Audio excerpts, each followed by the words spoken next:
ഹരേ കൃഷ്ണ. സർവശ്രീ രാധാകൃഷ്ണ അർപ്പണമസ്തു. ഇന്ന് നമ്മൾ ഹരിനാമ കീർത്തനത്തിലെ ആ, ടകാരങ്ങളിൽ നിന്നാണ് തുടങ്ങുന്നത്.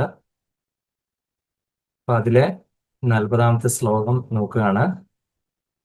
ഭംഗം കുരങ്കവും എടുത്തിട്ടു പാതിയുടൽ, ശംഖം മൃദാംഗവും എടുത്തിട്ടു പാതിയുടൽ, ഏകാക്ഷരം തവ ഹി രൂപം നിനപ്പവനു പോകുന്നു മോഹവഴി നാരായണായ നമാം.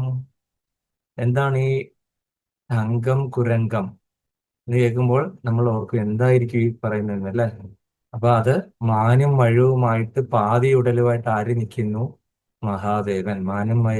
മഴുവും കയ്യിലേന്തുന്ന ആള് മഹാദേവൻ. അതുപോലെ തന്നെ ശംഖവും രഥാങ്കവും എടുത്തിട്ട് മറ്റൊരാൾ പാതി ഉടലുമായിട്ട് നിൽക്കുന്നു. അതാരാണ്?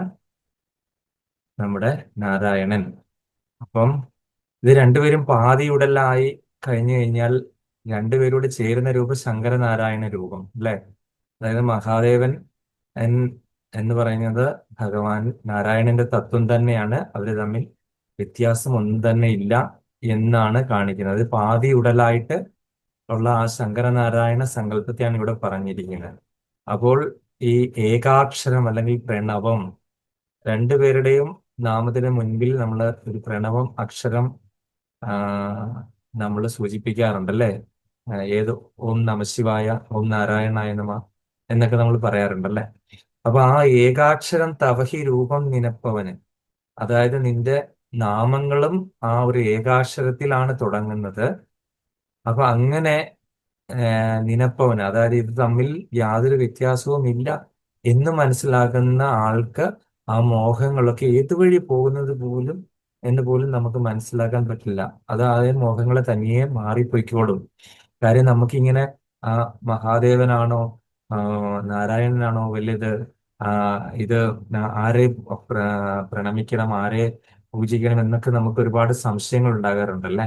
അപ്പൊ ആ ഒരു സംശയം ഇവിടെ എഴുത്തച്ഛൻ മാറ്റി തരുന്നു. നമ്മളുടെ എല്ലാവരുടെയും ആ ഒരു സംശയം അല്ലെ? ഒരു പാതിയുടലായിട്ട് നിൽക്കിയത് ഒരു തത്വത്തിൽ നിന്നുണ്ടായിട്ടാണ്. രണ്ടുപേരുടെയും നാമത്തിന് മുൻപിൽ ഈ പറഞ്ഞ പോലെ പ്രണവം ഉണ്ട്. ആ പ്രണവം ഇവരെ രണ്ടുപേരെയും ഒന്നാക്കിയിരിക്കുന്നു. ഒരേ നാമത്തിൽ നിന്നാണ് വന്നിരിക്കുന്നത്. നമുക്കറിയാം മഹാദേവൻ ശരിക്കും മഹാദേവൻ എന്ന് പറഞ്ഞു കഴിഞ്ഞാൽ വൈഷ്ണവനാം യഥാശംഭുവാണെന്ന് നമുക്കറിയാം അല്ലെ?